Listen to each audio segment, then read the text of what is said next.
Okay, so I'm here. It is March 24th, 2017. I'm here with Mr. Teddy Delawder, and we are in Mount Jackson, Virginia right now, correct? Right. Awesome. Well, thank you so much for being here. My name is Alex Whitehurt, the interviewer, and I really appreciate you taking the time to tell us about your life experiences, your story, and learn something about Birdhaven, because that's why we're here. So I guess my first question to start off would be, are you from this area? Yes. And you have lived here your whole life? Except for the time I was in the service, and then I lived in Arizona for a couple years, and then I lived in Roanoke for about 15 years, and then I moved back up here. So your childhood was here? Oh yeah. And what was that like?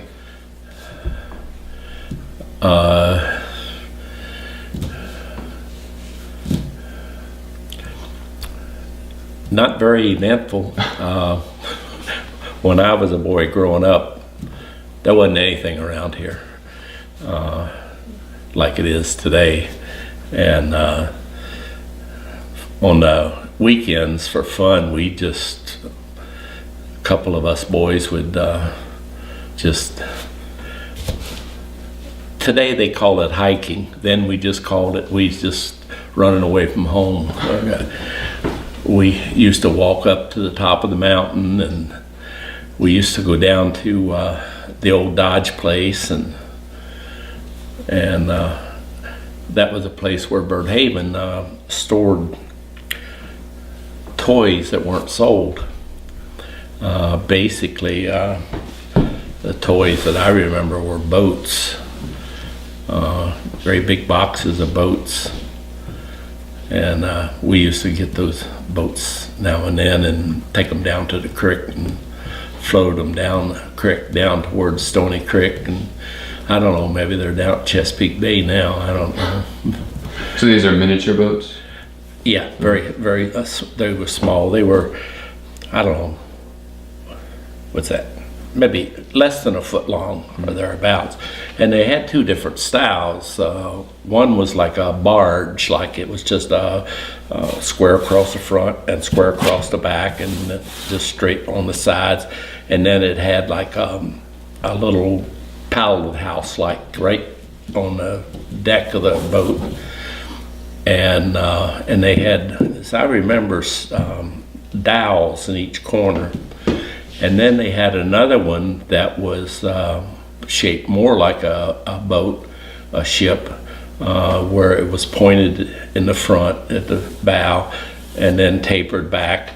And it had a pallet house, and I can't remember if it had a chimney stack on it or not, but there were two different styles. You know, I always liked the ship looking one better than the barge. They both floated well. But the Dodge barn's no longer there. It was tore down years ago. But when we were kids, it was almost tore down then. It was dilapidated and all. But that was, on the weekends, that's what we did a lot. We'd walk and just visit different things around, you know, a couple of us boys, no girls involved. There wasn't a girl within 2 miles of me growing up that wasn't my cousin, so no girls. And your grandfather was the one that worked at Birdhaven, is that correct? No, I don't know how many of my relatives may have worked there. I know that my granddad had some pieces of furniture and that were made at Birdhaven, but I don't know exactly how he got it. Now I know one of his daughters did work at Birdhaven, my aunt, and my aunt that worked at Birdhaven worked in the department where they varnished stuff. And she was pregnant when she worked there, and she had a daughter that was born with birth defects. And that daughter is still alive, although she's she was never a total person. Even as a young girl, she didn't have any mentality. She's still alive, but now she's and she never spoke. She made sounds and all, but she's totally blind, I believe, and she's been in a nursing facility in Charlottesville for a good long time, and she's probably a couple years younger than I am, and I'm 73, so she's probably close to 70 or something now. But they think that maybe the work she did caused the birth defects. No proof. And my dad, well, back to my granddad.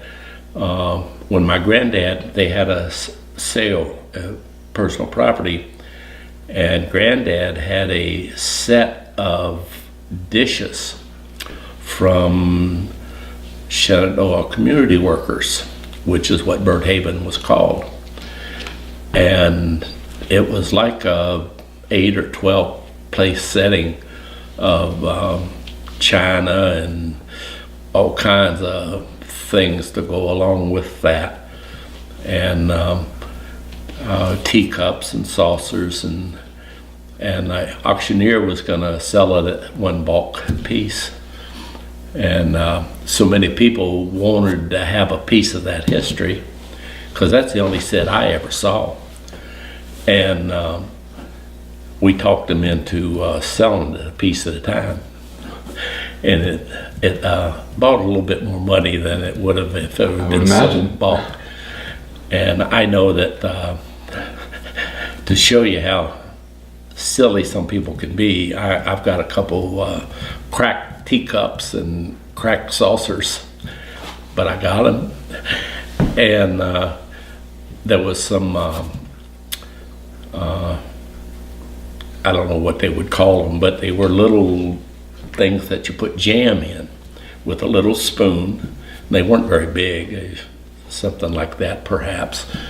And I think we got 2 or 3 of those. That may have been a set of them, but we have those that we bought at that sale. And then he had some other things. And then my wife, she goes on the internet all the time, and anytime she finds something for sale from Bird Haven, she'll bid on it.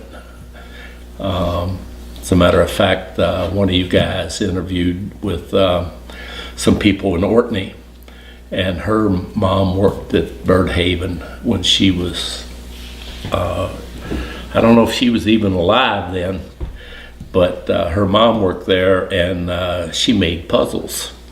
And Bird Haven made wooden jigsaw puzzles back in those days.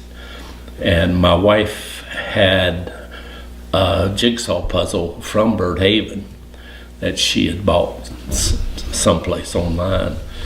And then we have some bowls and things like that that we've gotten off of the internet. And whenever we go out and see a sale, any place that they have things like that, if it's reasonable, we'll get it.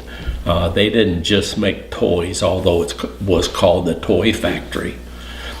And it had Bird Haven, Shenandoah Community Workers, the Toy Factory. They made different things. I remember they had birds like cardinals and robins that were just on a stick like that you stuck in the ground in your yard. And I remember as a boy that you'd see those around different people's homes and stuff. And as a matter of fact, I think we have 1 or 2 of those too that we got someplace.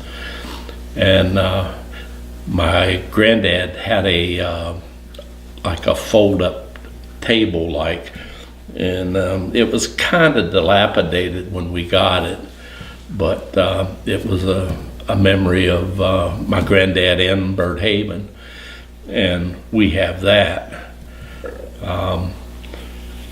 I don't remember what year Birdhaven closed down from making anything, but the last things I know that they did manufacture was bowls, salad bowls, and they had different size bowls, and then they had individual salad bowls, and then bigger ones, and wooden spoons, and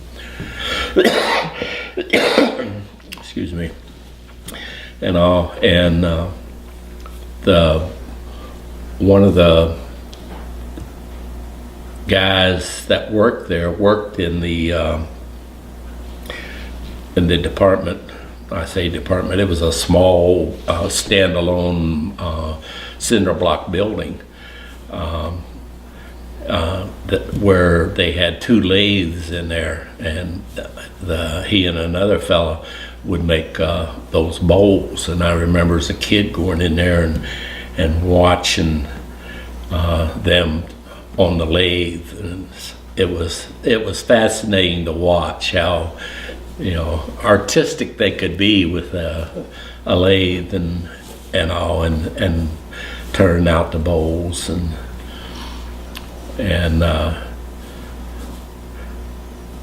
the other thing that Birdhaven did when I was a boy was there was no place around here where you could go and have lumber planed.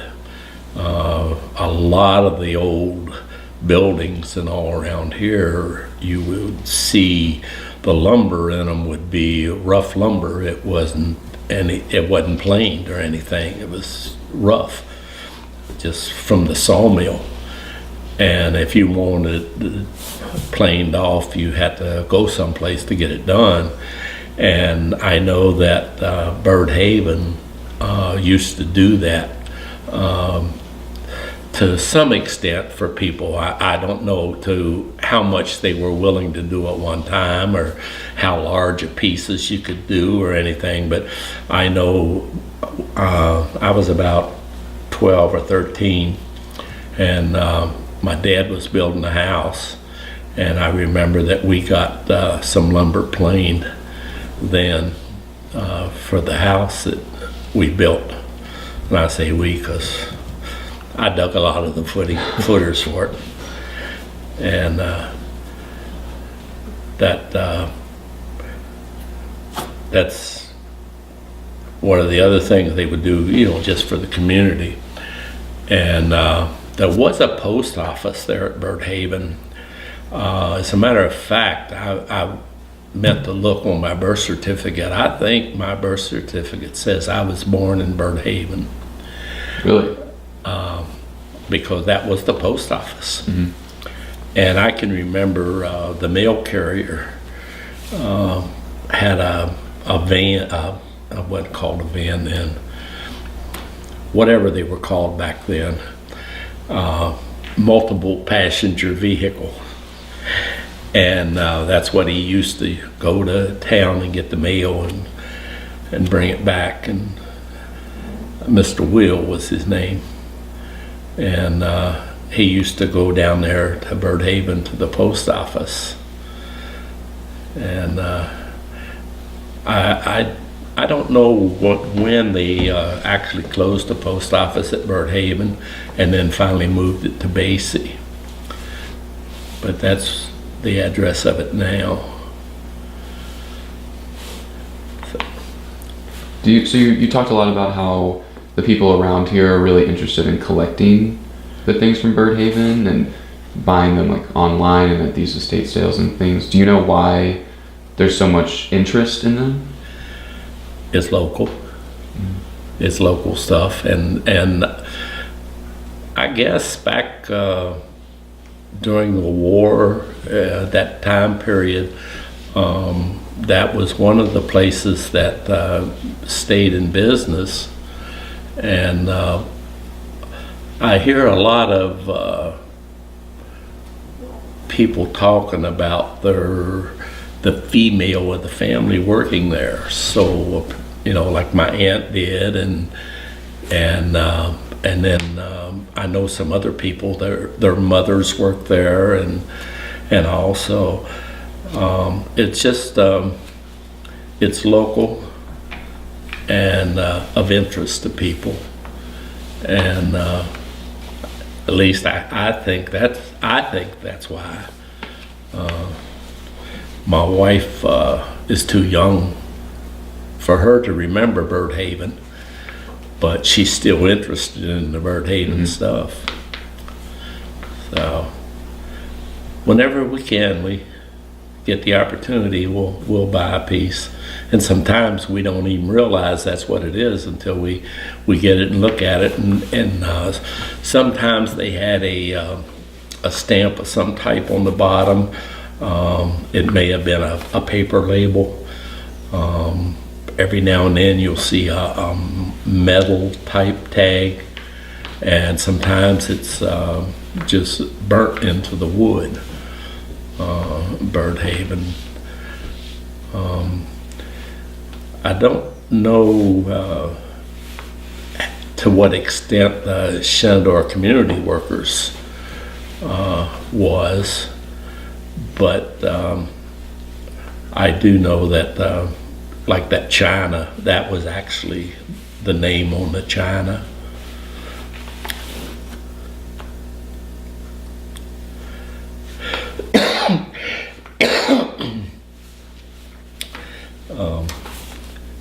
I wrote down a couple of things I wanted to be sure to mention.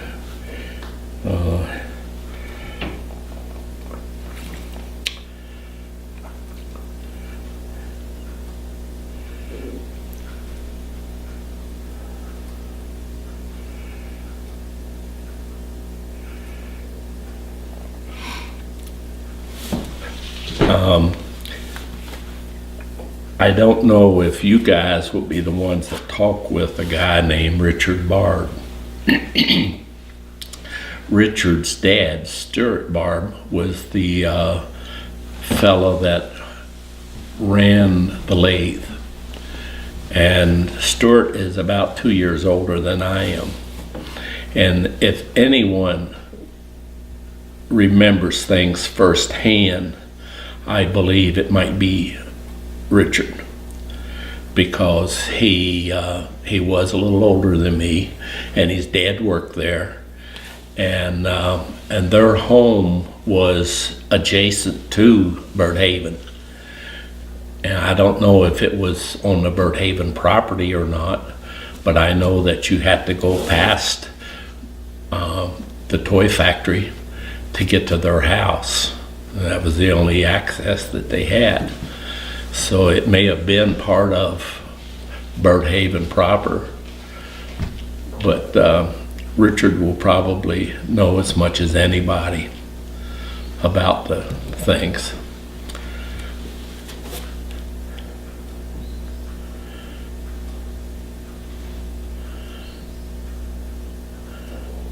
Yeah, that's the extent of my notes. You talked about how you would go and like watch them working sometimes. Was it just kind of open? Like could the kids walk through the work area? Well, I guess they had 2 doors, but it was a small building. The building probably wasn't 12, but 12. And I can't remember if it had any windows in the front of it or not, but the lathes faced the one wall, and when you walk in, you would be behind the lathe, or in front of the lathe, I guess, actually. And the worker would be in front of you as you face that wall. And they had 2 lathes in there, side by side. And so there wasn't, you really didn't walk through. And, they would run it a little bit while you were in there, but you couldn't talk or anything because of the noise that the lathe made, the motor and then the cutting the wood. And I think that they used maple for the most part, for the bowls and stuff that they made. At least that's what it looked like. And usually when it was varnished, it was a dark color. I guess food grade varnish, whatever.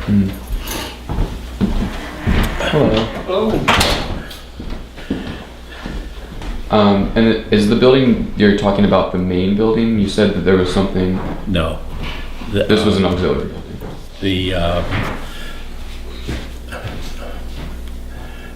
The building where they planed the lumber was a separate building. The building where the post office was a separate building.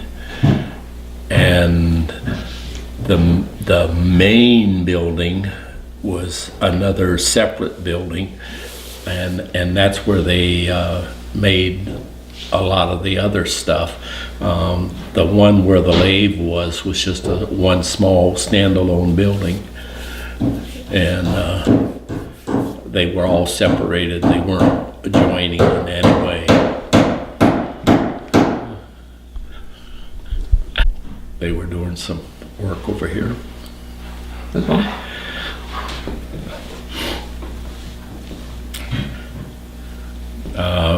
All the buildings except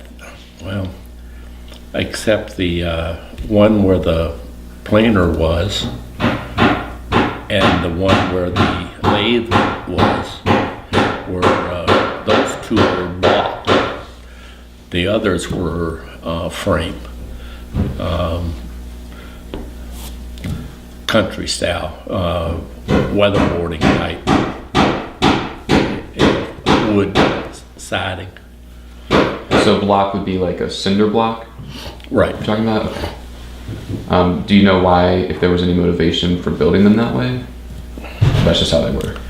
Time. Okay. Perhaps. I don't know.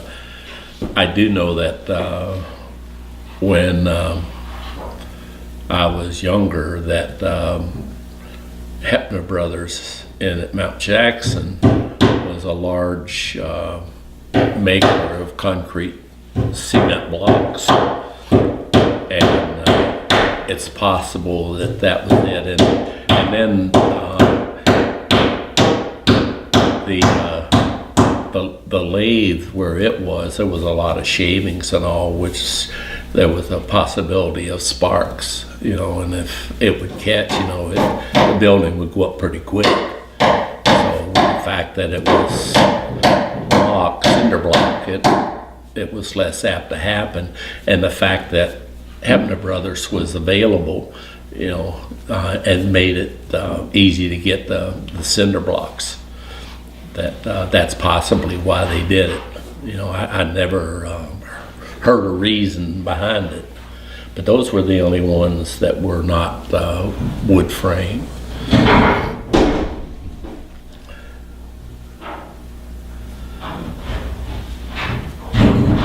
And you said the Hepner family.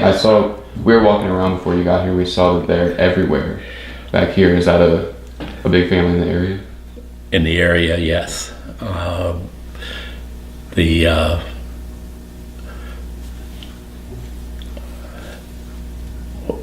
Even now, the Hepners are still part of the church.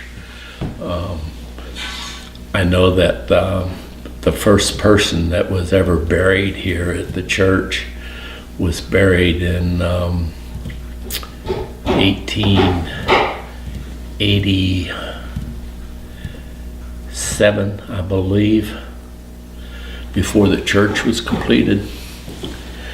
It was a young person that passed away, and their name was Hepner.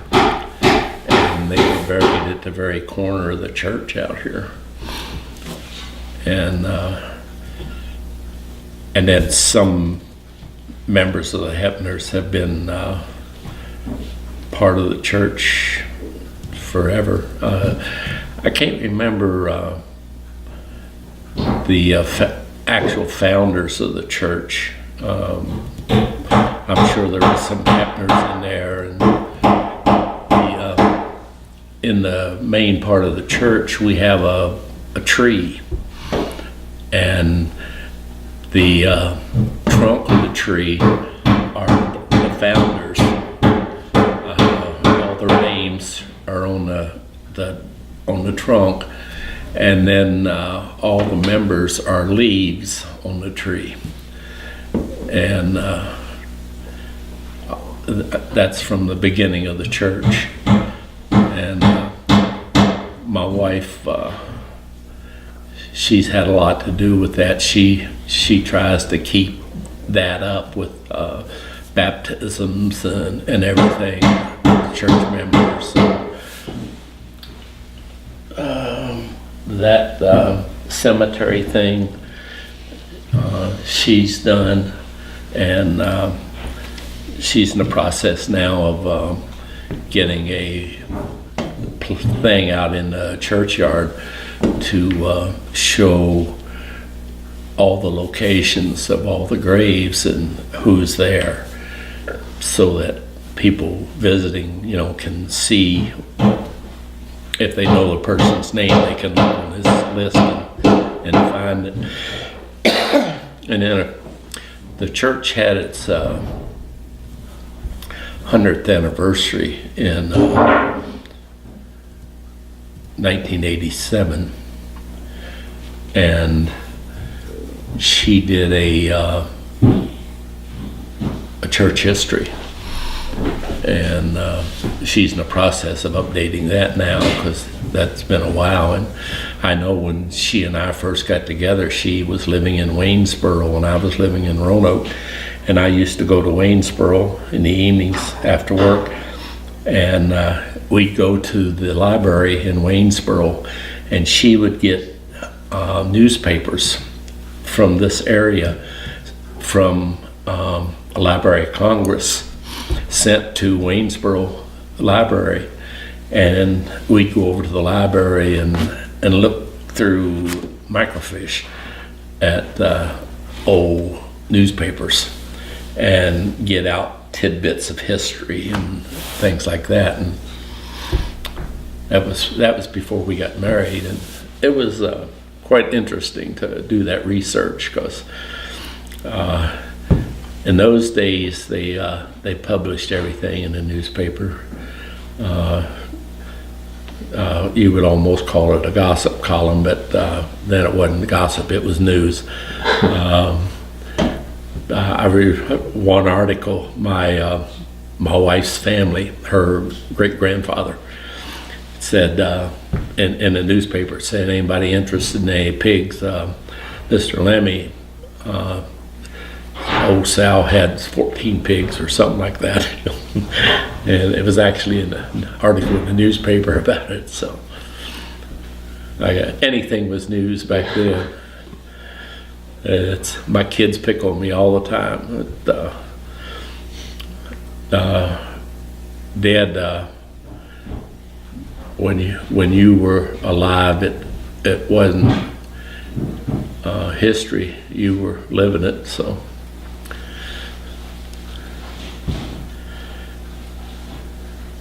Well, that's part of the reason we're here, is to get those histories down. So that's awesome. I know that my wife used to go to my dad when he was still alive and talk to him, and he would tell stories. Not untrue stories, usually, on purpose. But she did a lot of writing and all of things that he would tell her about. And then I had an uncle. He was the last living relative from my grandmother's ear. And when my little girl was, she must have been about a year and a half old, we would go over to his house, and back then, VHS was the first media, and we would take the VHS and set it up and just run it and let him talk. And so we have that, you know, and it's, history has always been one of my wife's things that she's really interested in. And we have a lot of newspaper articles and just different things like that she collects and is interested in. The old Hotel at Orkney, 1980s, it was renovated, and they actually, I don't know if y'all been to the Hotel at Orkney, but it's a pretty big building, and it's 4 or 5 stories, the main building, 45 stories tall, and then the other buildings are only like maybe 2 or 3 stories tall. But that main building, 5 stories, they jacked that whole thing up off the ground. You could see right through underneath of it, all the foundation and everything, and they completely restored all the footers and all the timbers and everything underneath of it, and they renovated a lot of the inside and the outside. And after they had it renovated, basically they put black plastic over the whole building and fumigated it. And at night you could drive by there, and there was a light upstairs in the top floor, and I don't know what color it really was, but it shined blue through that black tarp. And I don't know how many rolls of film I took of the hotel being renovated, because I'd come up most every weekend because I was living in Roanoke, and I'd come up and I'd take pictures of the hotel as the process went on. And after my wife and I got married, we started comparing pictures, and she was doing the same thing. It's a sign. So we have a lot of pictures of the hotel being renovated. And then around here, you don't talk about people, because you're probably talking about my relatives or somebody's relatives, because it all gets linked back somehow or another. My wife and I were married, I think about 2 years, and her mom gave her a collage for Christmas one year, and it was a picture of her mother's mother, I believe the way it was. But anyhow, it was back several generations, and the man and woman were Mary and Chris Barb, and that was my wife's mother's mother. And I told my wife, I said, I've seen that picture before. And my granddad, he lived with us the last few years he was alive. He was 91 when he passed away. And he had a suitcase that he had pictures in. And I went to that suitcase, and there's a picture of Mary and Chris Barb. Mary and Chris was my grandfather's mother's mom and dad. Okay. So my wife and I are third cousins or something like that. But had no idea. And then my wife made a thing that we take to family reunions all the time. And it's a family tree type thing. And they have my family on one side and her family on the other one. And they start out with Mary and Chris Barb. Not something you expected, huh? No, and we never even had any idea before that that's the way it was. Yeah, I remember my grandmother, what would it have been? My granddaddy's mother. I remember her quite well. She was pretty old when I was younger, but she and my wife's mother's mother were sisters. So it's fascinating.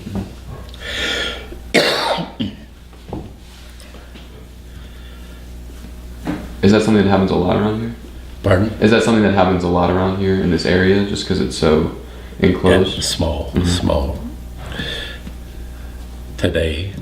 Although, well, I was going to say my wife and I aren't related, but then that's not true either, is it?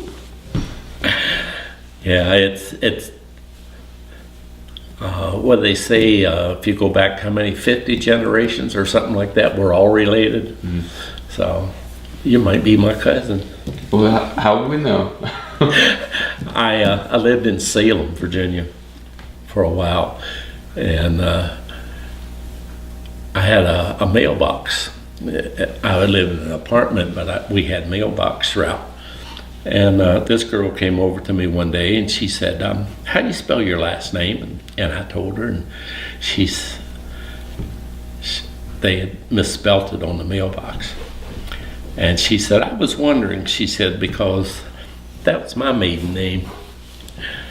And come to find out, she was from over in West Virginia, over around,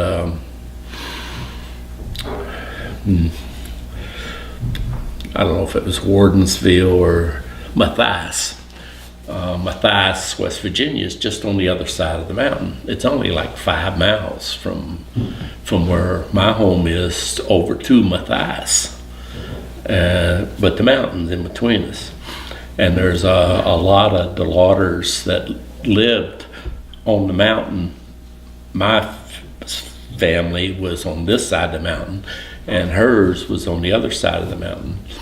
And we were probably third cousins or something like that, because my dad told me about her side of the family, that the one guy had like 13 kids, and that wasn't uncommon back when I was younger either. I know that my cousins, Dave Klein was one of 10, and then I think they had at least one, it may have been more than 10 in his family, but at least one died when they were young. That wasn't another uncommon thing, was early deaths in kids. I know my mom lost her brother when he was just a young teenager. And one of the ladies that used to run the post office at Orkney, when I was about in my teens, I was around there. I worked at Orkney, and she used to call me by my mother's brother's name because she knew him, and we were about the same age when he passed away. And that's all she ever called me. So I don't know if she ever knew my real name or not, but it's interesting things like that. I was born and raised around here until I was 20, and I went in the service. I was drafted in 1964 and spent 2 years in Arizona. And I got out of the service and came back here and worked for Chantel for about a year. And the 5th of December, 1966, I was up on a telephone pole, and it was about 30 degrees, and the wind was a-blowing, and it was snowing. I haven't been up a telephone pole since. I went to Maryland and got a job as a dispatcher for Maryland State Police, University of Maryland, Campus Police. I worked for them for a couple of years, and then I went to work for IBM fixing computers. Never saw a computer. Back in those days, not very many people had seen computers, but it wasn't just computers. It was I/O equipment, key punch and things like that, and monitors, just different kinds of displays and stuff, and worked for them for 34 years. Transferred from Maryland to Arizona and spent 3 years in Phoenix. Then moved back to Roanoke, Virginia, and lived there 15, 18 years. And then in 89, transferred back up here so that our kids could go to same school we did as when we were kids, because my wife and I both went to Stonewall Jackson High School, Mount Jackson. And when we first moved up here, our kids had multiple grandparents that were still alive. And that's something that we felt was important, that kids know family. My grandfather, he was 91 when he passed away, and my son was about 1.5 or 2. And whenever my son would come into the room and Pappy, my grandfather, would see him, the two of them, both of them's faces would just light up. Pappy couldn't hear very well, and my son couldn't talk very well, but the two of them had a wonderful relationship. And we didn't realize how much young kids can remember until my son was 3, and he was ring bearer at my brother-in-law's wedding. And his wife's grandfather was there, and my son went up to him and said, "You remind me of Pappy." He said, "I'm gonna call you Pappy." And that's what he did. And he was only a 1.5 years old maybe when Pappy passed away, but he did remember.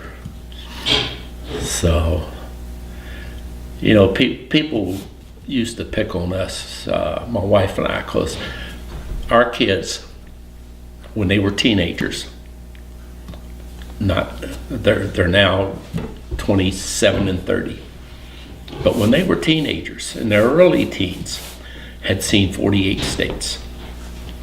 Really? Wow. And my wife and I have seen 50, not when we were teenagers. But we used to do things like, we'd go to the zoo in DC when they were little. And people say, why? Hey, they remember. And they enjoy seeing the critters as much as anybody. So why not? My son, he was 5 when we went out west, and we went to Mount St. Helens. And he still remembers Mount St. Helens, because that was 1980s when it exploded, and we were there in 95. And the place was still desolate. I mean, every tree was just gone. And the rivers were running murky gray because of the ash. And we bought a salt and pepper shaker, and it was the top of Mount St. Helens, and they took and split it, 1/2 salt and 1/2 pepper, and it fit in the cone that was left. And He still remembers Mount St. Helens and blew its top. He was more fascinated with Mount St. Helens than he was with Grand Canyon. And, Really? saguaro cactus interests the kids as much as the Grand Canyon did. They used to have a name for the saguaros, but I don't remember what they called them now. But there's national forest out in Arizona, saguaro national forest, cactus national forest, and the cactus is it's wood inside, so I guess it is a tree of sorts. You don't want to hug it though. Probably not. Yeah, I was helping a guy. He built a house out there when I lived in Phoenix, and there was a pretty big sorrel cactus right at the corner of his house, and he left it there on purpose. And this one boy that was working with us, he was from Boston, and he had just moved to Arizona. He wasn't used to the sorrel cactus, and we were working on the house, and he leaned up against the sorrel. Probably didn't do it twice. No, he didn't do it twice. Yeah, they can be very prickly. We used to have a cactus. My wife had one that was a houseplant type cactus, and I don't know what kind it was, but I know it was a lot of little needles on it. And my son put his hand on it, and I mean, it just filled his hand with spines. And my wife took Elmer's glue and put it on his hand where the needles were, and let it set up. And then when she peeled it off, a lot of the spines came out. And she had to repeat it a couple times, but she actually put the article in Dear Abby, and it was published, but they didn't use Elmer's glue. They said a well-known glue. But some of the cactus out there, like the cholla jumping cactus, you could just walk past it and it would shoot needles at you. So yeah. Never even heard of that. Yeah, it's real. Maybe they don't publicize that. Possibly not. Yeah, I enjoyed Arizona, but in the summertime, 117 was just too hot. They say it's a different heat. Yeah, hot. It's just Hot's like still hot. It's just like opening an oven door, when that heat hits you in the face. I like it around here where we have seasons. Although I prefer it not to be quite so cold, especially now as my circulation is not real good and my hands are always cold. But then that means I got a warm heart, so. I'm sure the family would agree. I'm sure your family would agree. Well, most of them. My son tells me I'm older than Bert.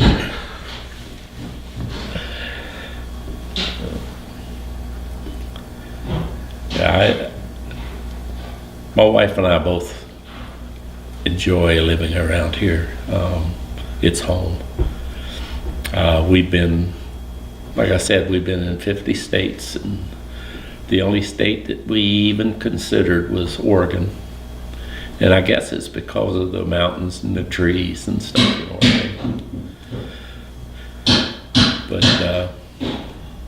Virginia's home. The mountains are home.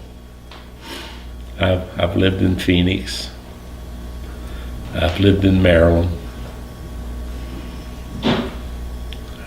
I've lived in Bayse. I'll die in Bayse.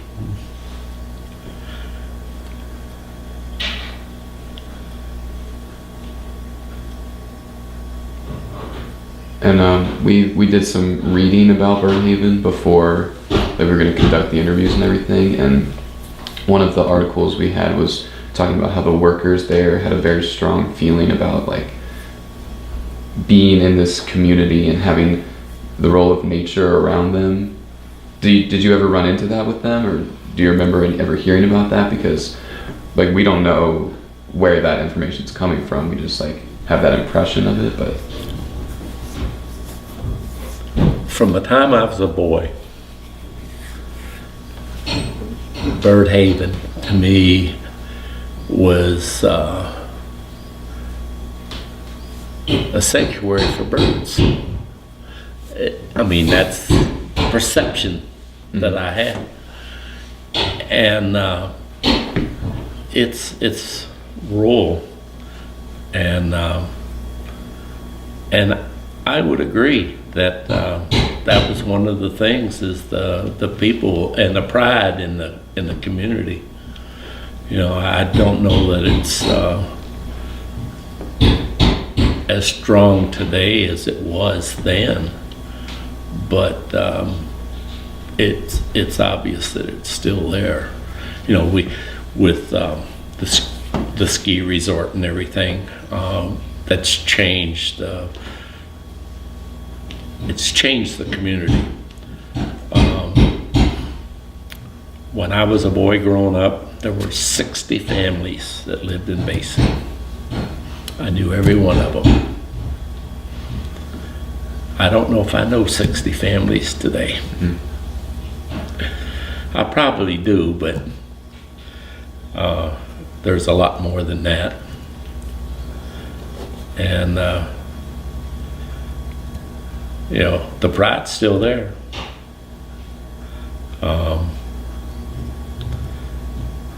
Been called a hillbilly,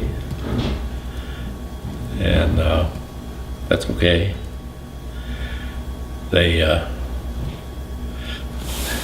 My brother does landscaping,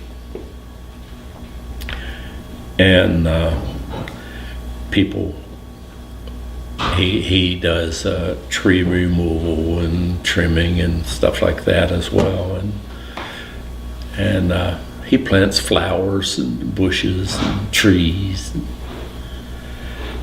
whatever, sells wood. People call him about doing stuff, and he'll put them down on his list, and people say that he's on mountain time. When I get around to it.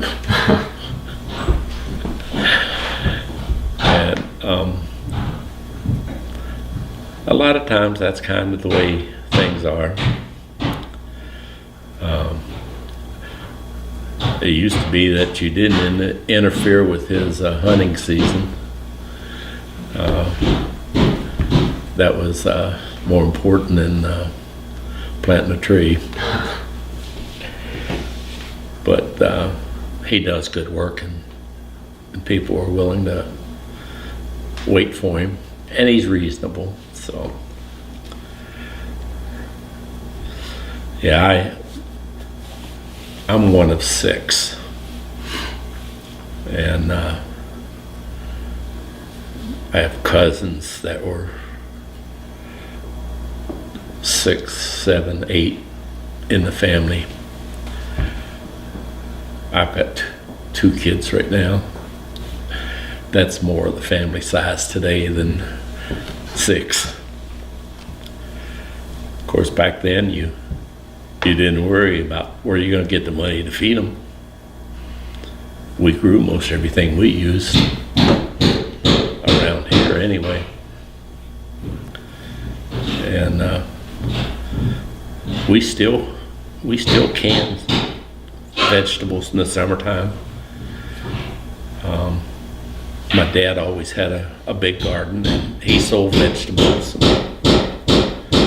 A lot of people knew my dad from the vegetables, and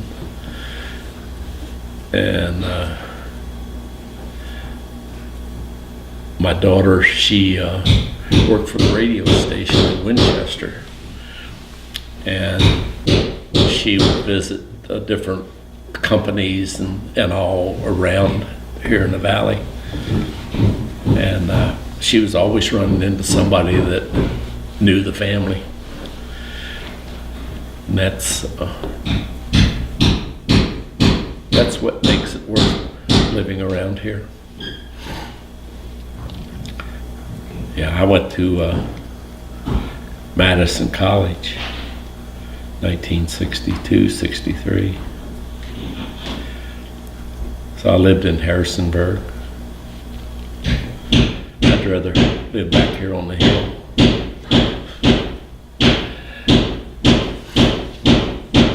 I've lived in cities. I'd rather live back here on the hill. When we first moved up here, we sold a place down in Franklin County, Virginia, near Roanoke. We had 5 acres. A stream ran through the back of the property. And we had a 3-bedroom brick ranch, full basement. That's what I was looking for up here. $40,000 more. I might have been able to get something near that, but not 5 acres and not brick ranch. I told my wife I want a brick ranch, 5 acres. I want to be able to see Bayse and the Hotel Orkney.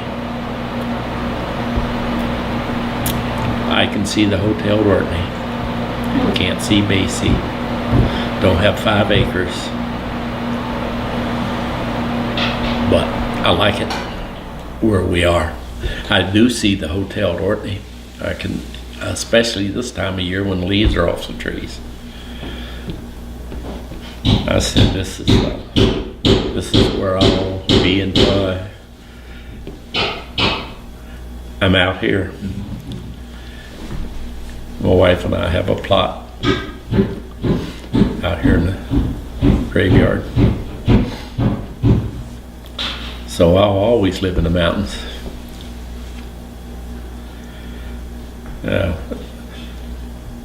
Bird Haven is, to me, was always, like I said, a bird sanctuary type of thing, you know. I don't know how it got its name, Bird Haven, although there are a lot of wild birds around. But I don't know of a reason for it. There's a lot of history goes along with Orkney Springs Hotel. Part of it was used as a hospital during the Civil War. Some people think it was an R&R during the war. Shenandoah Springs Hotel. It's no longer in existence. It was another one that was similar to Orkney. They advertised the healing effects of the water. Shenandoah Springs was alum water. There were 3 springs right in a row, and each one was a different strength of alum. And if you've ever had alum in your mouth, it makes you pucker. And I never drank any of the water, but they say that's what it did to you. And the old iron furnace there at Alum, Henrietta furnace, it burnt, I believe, in the 1850s. They were smelting iron, and there was a big chunk of iron that came out of the furnace, and according to the stories my dad told me, it was there on the ground, and they dug a hole and was able to roll it into the hole and then covered it up. And there's a couple places where it still sticks out of the ground down along the edge of the creek. And as a boy, used to have dealings with the hotel there, the old hotel.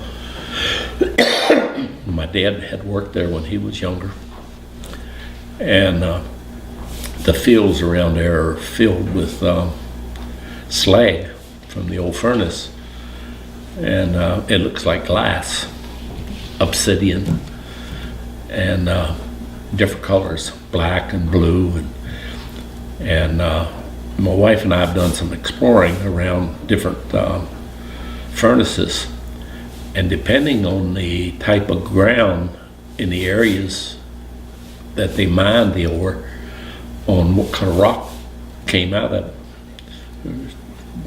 Different colors, green and orange and all. And I know that as a kid we used to look for the different colors of rock or glass or whatever it is. And I've got rocks at my house from all over the U.S. You can't collect rocks in the national park, but you can pick it up along the lakes and stuff like that because they're private land.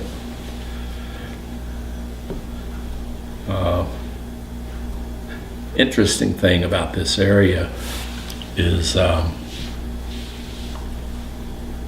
the shale around here.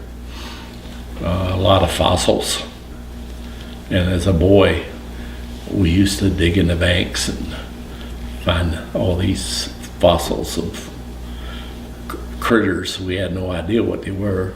Of course, what are they, 3 million years old or something like that? And when I went to JMU, I took a class in geology. So it was fascinating. And there's a hill between here and Mount Jackson called Third Hill. It stands out in the middle of an area, cone shaped, volcanic. At least that's what the professor at JMU told me.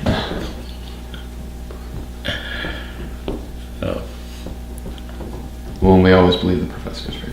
Say what? We always believe what the professors say. Yeah. Yep. I think that might be a good place to end it for my professor. He'll like hearing that right at the end. Because we do have to go and do his interview too. But thank you so much. I really appreciate you sharing your story. I wish I had more to give you on the things at Bird Haven. I know that Dave is going to